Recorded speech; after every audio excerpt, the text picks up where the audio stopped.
Kula nuwun, sedulur semua. Selamat berjumpa kembali dengan saya, Tubagus Purnama. Semoga panjenengan semua selalu diberikan kesehatan, rezeki yang berlimpah, keselamatan, dijauhkan dari mara bahaya dan bencana. Dan semoga semua makhluk berbahagia. Baik sedulur, di video kali ini saya ingin membahas tentang wewaler tanah Jawa yang sudah banyak dilanggar, yang mungkin salah satunya menyebabkan hidup panjenengan itu masih sengsara, menderita, tidak karuan. Nah, coba kita pikir ulang, kita benahi ulang.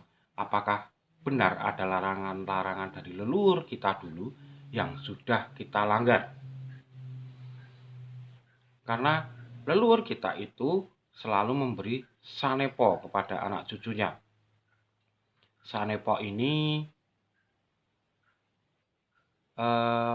seperti wejangan, kiasan, tapi ada makna tertentu yang penting buat kita. Nah, sanepo ini juga bisa berupa candra sengkalan, angka tahun, bisa berupa tembang, bisa berupa paribasan, paribahasa, bisa juga pitutur. Nah, kali ini saya ingin membahas tentang pitutur. Pitutur orang tua zaman dulu yang sekarang sudah banyak dilanggar. Nah, pitutur ini ada dua macam juga, bisa berupa saran dan juga berupa pantangan. Kalau saran itu biasanya ora ilok cenderungnya. Ora ilok. Nah, nanti mengakibatkan apa? Malu, isin. Ora ilok mudah isin. Sedangkan yang berupa pantangan itu nanti seringnya membuat sengsara kalau itu dilanggar. Baik, yang pertama sebetulnya banyak sekali pitutur-pitutur leluhur itu, tapi saya cuma merangkum ke dalam dua bagian, yaitu yang ora ilok dan amit-amit tadi yang menyebabkan malu dan sengsara. Kemudian yang kelompok saran atau ora ilok itu saya bagi menjadi 12 saran. Sebetulnya masih banyak lagi kalau dan memang sedulur punya pitutur lagi Jawa yang mungkin penting juga, bisa dimasukkan ke dalam komen. Baik, pitutur yang berupa saran atau ora ilok yang pertama adalah ojo lungguh nang dhuwur bantal mundak wudunen. Nah, ini kadang-kadang kita waktu kecil juga apa hubungannya bantal karo wudunen? Ya kan? Ini tuh sebetulnya sanepo bahwa bantal itu adalah tempat kepala ketika kita tidur. Jadi untuk adat kesopanan, istiadat Jawa yang masih menjunjung tinggi kesopanan adalah tidak pantas kalau bantal yang buat kepala kok diduduki pantat. Nah, ini sebetulnya isinya di situ. Isinya di situ. Jadi bantal itu yang biasa buat kepala jangan dipakai buat pantat. Itu yang pertama. Kemudian yang kedua adalah nang omah aja nganggo payung. Mundak cilaka. Ini sama saja. Sebetulnya dengan yang kata pertama tadi, ojo lungguh nang nggur bantal mundak udunen. Yang diutamakan dari orang tua kita adalah menunjukkan kepada kita, anak cucunya, agar menempatkan apa saja sesuai tempat yang benar. Nek payungan nang jero omah nak yo padha wae to. Payungan juga di luar yang kena hujan atau kena panas. Nek di rumah kok payungan itu sama saja. Tidak pada tempatnya. Nah, orang tua kita ingin menunjukkan bahwa tempatkanlah semua permasalahan atau apa saja itu sesuai pada tempat yang benar. Kemudian yang ketiga, nek mangan kudu ndriteke mundhak pitike mati. Nah, kalau zaman dulu itu rata-rata keluarga itu memelihara ayam. Tapi kalau sekarang pemeliharaannya lain, ada anjing, ada kucing. Jadi mungkin bisa diganti lain. Misalnya kalau makan harus dihabiskan, nanti anjingmu mati, nanti kucingmu mati, atau peliharaan yang di rumah saja. Nah, ini sebetulnya orang tua kita menerapkan bahwa jangan sampai mubazir. Nek ndak habis terus diajar-ajar, itu kan mubazir. Kalau mubazir ini cenderung orang itu bersifat serakah nantinya. Ketika mengambil dia maunya banyak, ternyata tidak habis. Nah, ini serakah, keserakahan. Nah, ini banyak yang terjadi di anak-anak sekarang sampai generasi sekarang itu, makanya orangnya serakah-serakah. Mohon maaf kalau saya salah, tapi kenyataan banyak yang seperti itu. Itu yang pertama. Kemudian yang kedua, orang ngajeni petani. Petani dulu itu ya yang menanam padi, dari padi sampai beras, beras sampai di nasi. Kok sampai disisakan? Kalau ada orang Jawa bilang, "Mbok sak upo ki nek iso dintekke."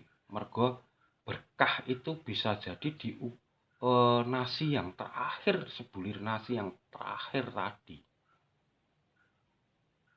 Nah, intinya ini mengajarkan untuk tidak serakah dan perbanyak bersyukur masih bisa makan. Tapi sesuaikan dengan kondisi dirimu, jangan serakah. Itu yang ketiga. Kemudian yang keempat, ojo mangan brutu mundak goblok. Nah, ini kadang-kadang kalau saya dulu juga masih muda juga bilang, ayo karang brutu enak. Brutu tumpuk enak. Makanya orang tua dulu bilang seperti itu biar nggak dimakan brutunya, mau dimakan orang tuanya. Ternyata pandangan saya salah. Ayam itu mempunyai dua bagian, yang satu mengandung protein, yang satu mengandung lemak. Keduanya itu memang dibutuhkan, tapi kalau di brutu atau di pantat atau pantat ayam itu lemaknya lemak jenuh. Nah, ketika kita banyak makan brutu, maka cenderungnya kolesterol dan terjadi penyumbatan pembuluh darah. Nah, sedangkan protein yang di daging itu lebih dibutuhkan oleh anak-anak untuk masa pertumbuhan, perkembangan otak.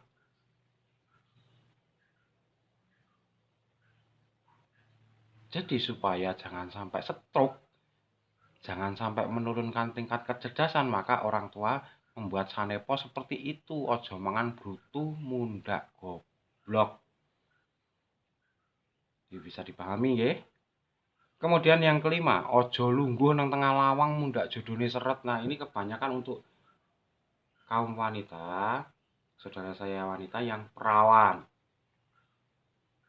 Ojo lungguh nang tengah lawang mundak judune seret. Ini ora ilok. Karena kalau orang Jawa dulu masih mementingkan bobot bibit bebet, tata krama. Jadi ketika ada orang yang gibah atau menggosip bersama-sama di depan rumah, biasanya kalau sudah pekerjaan selesai duduk-duduk di depan rumah, tidak kemanan tempat duduk, tidak dapat tempat duduk, maka duduk di depan pintu, apalagi jongkok. Nah, ini kalau orang tua calon mertua melihat, wah ini tidak sopan. Sudah. bahaya ini. Nah, saneponya berarti seperti itu. Nek dilihat dari mertua atau dilihat calon pasanganmu nanti tidak dianggap tidak sopan, karena pintu itu tempatnya orang jalan keluar masuk, kok buat duduk apa meneh jongkok. Nah ini wah ngeri, dan sekarang kebanyakan seperti itu. Nah ini untuk kaum wanita. Kemudian hampir sama dengan nomor 6, yaitu nek mangan aja nyonggo piring. Ini sebetulnya ilmu table manner. Kalau orang barat menanamkan bahwa makan di meja makan, tentang kesopanan. Kalau orang nyonggo piring itu nanti tadinya makannya di mana-mana, bisa di tempat tidur, bisa di sambil nonton TV, yang parah lagi di depan rumah sambil jongkok makan. Nah ini sekarang sudah banyak terjadi, orang makan sambil jongkok dimanapun, di warung, apalagi di angkringan, itu sudah banyak. Nah ini sangat tidak sopan. Perlu dicatat anak-anakku, bahwa ini tidak sopan. Kalau dilihat orang lain, maka orang lain sudah menilai panjenengan kurang baik. Kemudian yang ketujuh, ojo mangan karo turu. Mundak dadi ula ya, karena mungkin misalnya orang kok makan sambil tiduran terus jadi ular kan tidak. Cuma menganggap bahwa ular itu kan makannya sambil tidur karena dia tidak bisa berdiri, dia melata. Maka kalau orang yang makan sambil tidur dianggap seperti ular. Karena satu, untuk kesehatan juga tidak baik, bisa mudah tersedak. Yang kedua, tidak menghormati makanan. Jadi seakan-akan makanan itu nomor 2, nomor 3, tapi butuh makan. Nah ini yang ketujuh. Yang kemudian yang 8, ini juga yang sering terjadi pada wanita ini. Nek nyapu kudu resik, nek ora bojomu brewoken. Nah, bukan dalam arti nek nyapu ora resik yo bojone brewoken tenan, ndak. Atau bahkan yo rasa nyapu wae timbang nek ora resik ya bojoku brewoken. Nah, ini kebanyakan anak sekarang lebih seperti itu. Tidak mencari kenapa sih orang tua saya berkata seperti itu.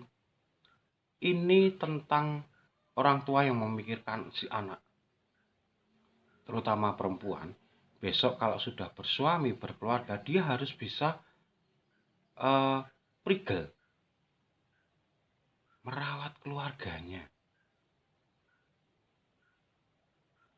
dan memperhatikan hal-hal kecil dengan teliti dan hati-hati. Makanya nek nyapu kudu resik, dia harus memperhatikan yang kecil, teliti dan hati-hati. Kalau masih kotor, ditakutkan nanti tidak bisa merawat suami hingga suaminya brewokan. Apalagi nanti kalau sudah punya anak, tidak bisa merawat anak. Nah, sekarang coba kita lihat perempuan sekarang. Apakah benar bisa merawat suami dan keluarga dan anak-anaknya? Banyak kan tidak? Ada baby sister, ada pembantu. Nah, ini yang banyak dilanggar. Maka kita lihat saja hidup kita seperti apa. Kemudian yang ke-9 adalah ojo nginten wong adus, mundak timbilen. Nah, ini sebetulnya tidak ada hubungannya antara timbilan dengan nginjen ya, ngintip ya. Tapi ini lebih ke norma kesopanan dan adat istiadat yang sangat menjunjung tinggi dan menghormati orang lain di Jawa ini. Jadi sangat ora ilok, sangat ora sopan kalau kita ngintip orang mandi. Ini nomor 9. Kemudian nomor 10. Ojo dolanan beras mundak tanganmu kiting. Kiting itu jarinya gandet. Itu kiting. Nah, kalau dulu anak-anak dulu sering dikatakan seperti itu, ojo dolanan beras, mundak tanganmu kiting. Itu sebetulnya karena anak-anak itu selalu bermain apa saja yang bisa dibuat mainan. Nah, kadang-kadang tidak tahu habis dari kotoran mana, terus pulang masuk mainan beras. Nah, beras itu dimasak menyebabkan penyakit. Nah, makanya ini tentang higienitas. Kalau makan itu biar higienis, biar bersih beras itu. Dan tidak pantas kalau tangan masih kotor kok mainan beras yang nantinya akan dimakan. Maka harus cuci tangan dulu. Intinya seperti itu. Kemudian 11. Ojo ngidoni sumur mundhak lambemu going. Nah, ini kalau sekarang mungkin misalnya panjenengan ngludahi sumur bener-bener going karena diajar masyarakat. Tapi intinya bukan itu. Bukan going beneran, bukan itu. Tapi kita melihat bahwa sumur itu adalah sumber mata air. Maka dikatakan terlalu kurang ajar jika sumber mata air itu diludahi. Yang mempunyai makna juga, jangan nutupi sumber pangan orang lain dan sumber pangan sendiri. Karena kalau nutupi sumber pangan orang lain akan menutupi sumber pangannya sendiri. Ya, jadi perlu dijelaskan, kalau nutupi sumber pangannya orang lain maka menutupi rezekinya sendiri. Jadi jangan sekali-kali menutupi sumber pangan orang lain. Kemudian yang nomor 12, ojo tangi awan, mundhak rezekimu dipangan pitik. Ya kok kurang ajar banget pitik mangan rezekine wong. Tidak seperti itu. Intinya gini, tentang kedisiplinan terhadap diri sendiri. Kita berusaha didisiplinkan, jangan bangun kesiangan, kalau bisa ya bangun pagi. Nggak kita nanti siang tidur lagi, nggak masalah, yang penting bangunnya pagi untuk menyongsong matahari, karena udara di pagi hari itu ternyata memang buktinya fresh, bikin fresh, sehingga kebutuhan oksigen di otak kita itu terpenuhi. Nah, kalau bisa bangun pagi. Bukan berkaitan dengan rezeki, karena ketika bangun pagi, kita fresh, otak kita fresh, maka siap untuk bekerja dan menyongsong rezeki. Nah, itu untuk pitutur yang berupa saran atau ora ilok yang kalau dilanggar itu malu. Nah, kemudian yang kelompok kedua itu yang masuk kelompok amit-amit. Ini benar-benar amit-amit, kalau memang dilanggar ya itu pasti sengsara panjenengan. Bisa dipastikan sengsara. Namun memang kebanyakan sekarang sudah dilanggar. Tapi nggak apa-apa, kita bahas, semoga menjadi pencerahan buat panjenengan dan menyadarkan panjenengan kalau sudah memang melanggar dan hidupnya sampai sekarang masih sengsara. Coba dicek kembali. Yuk kita masuk. Yang pertama untuk kelompok amit-amit ini atau kelompok pantangan ini adalah 1. Ojo ketungkul marang kelungguan, kadonyan, lan kemarman. Kelungguan itu jabatan, kadonyan itu harta, kemarman itu kepuasan. Sedangkan ketungkul itu obsesi. Kalau terlalu obsesi terhadap jabatan, terlalu obsesi terhadap harta, terlalu obsesi terhadap kesenangan, kepuasan, maka orang tidak akan bisa memikirkan hal yang lain selain itu, dan sadar-sadar sudah tua, kehabisan waktu, tidak bisa merasakan layaknya hidup di dunia ini. Adanya hanya mengejar uang, harta, jabatan, dan kepuasan. Maka bisa dikatakan hidupnya akan sengsara. Nah, itu yang pertama. Yang kedua, ojo keminter mundak keblinger. Ini sanepo bahwa keblinger itu tersesat. Bedakan antara keminter dengan pinter. Kalau pinter itu memang benar pandai, wasis, ahli. Tapi kalau keminter itu kadang orangnya nggak pinter tapi seakan-akan pinter, merasa bahwa dirinya paling pinter, lainnya bodoh. Nah, orang yang seperti ini cenderung sombong, angkuh, maka keilmuannya itu tidak untuk dirinya sendiri, tidak untuk orang lain, memajukan orang lain, tapi hanya untuk dirinya sendiri. Karena merasa pinter, maka jadinya apa? Pasti akan tersesat.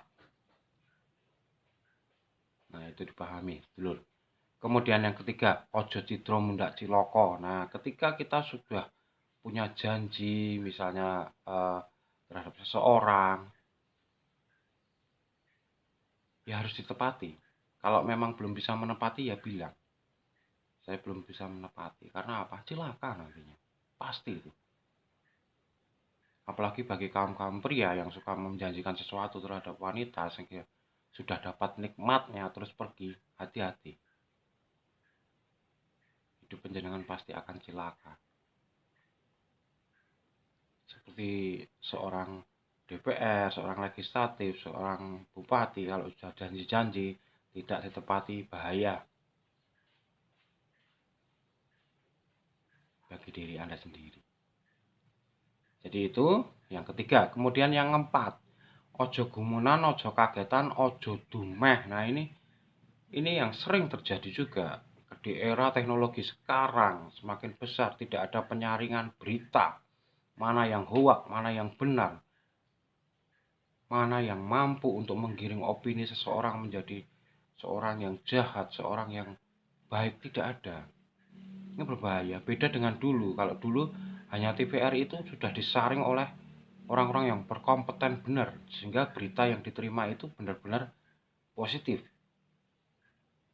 Kalau sekarang dari semua media sudah menyebar tidak karuan. Nah, kalau orang yang mudah gumun, nah ini mah bahaya. Kalau gumun nanti terkejut, sehingga kalau sudah terkejut, lalu bagaimana cara ingin memeraihnya, bagaimana cara ingin memperolehnya, maka hasilnya akan sengsara sehingga jatuh dengan beratnya demikian sakitnya nanti.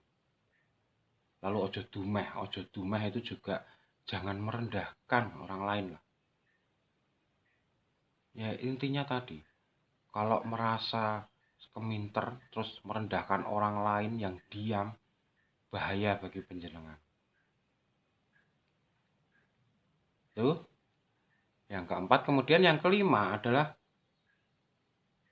ojo milik barang kamelok, ojo mangro mundak kendo. Nah, ini sama seperti yang saya bahas sebelumnya. Barang melok itu barang mewah, barang mencolok, kadang-kadang kita terlalu menginginkan. Kalau sudah menginginkan, kita kadang-kadang whatever, apapun yang terjadi saya harus punya. Nah, ini yang bahaya. Karena hidup kita nanti akan menjadi babu baginya. Babune kadonyan, membantunya kehidupan harta dunia. Sehingga kita tidak bisa memikirkan kebahagiaan batin kita. Tahu-tahu wis tuwa wae. Ojo mangro mundak kendo. Nah, ketika kita tidak fokus, mendua, bahkan mentiga, adanya kendo. Wis toh, percaya aku. Tapi kalau selama penjenengan kayaknya enjoy di sana sini sana sini, pasti penjenengan ada yang memanfaatkan suatu hal dari sini, memanfaatkan suatu hal yang dari sini. Hati-hati, penjenengan nanti celaka. Dan hidup penjenengan akan sengsara. Ya, itu yang kelima. Kemudian yang keenam adalah ojo kegedean empyak kurang cagak. Yang keenam, ojo kegedean empyak kurang cagak. Sudah dibilangi harus punya keahlian dulu, harus punya penghasilan dulu yang lumayan, baru pengeluarannya disesuaikan. Jangan besar pengeluaran. Kalau besar pengeluaran artinya hutang. Kalau udah hutang, hidupnya hanya untuk membayar hutang kepada orang lain. Jadi selama hidup nanti mencari uang untuk membayar orang lain. Kemudian berikutnya yang ke-10, ojo adigang, adigung, adiguna. Nah, ini banyak terjadi. Merasa kuat, merasa kuasa, merasa cerdas. Terus adigang, adigung, adiguna. Iki sing bener, iki salah. Iki sing dienggo, iki sing ora. Boleh merasa seperti itu daripada bodoh, daripada lemah. Tapi nek keterlaluan, hasilnya nanti jelungup sampean. Apalagi untuk anak-anak muda sekarang ini. Tidak paham, belum kuat, sudah merasa kuat, sudah merasa kuasa, sudah merasa cerdas sendiri, sehingga mengatur, bahkan yang tua-tua barang dilawan, diatur. Nah, nggak lama panjenengan sadari itu.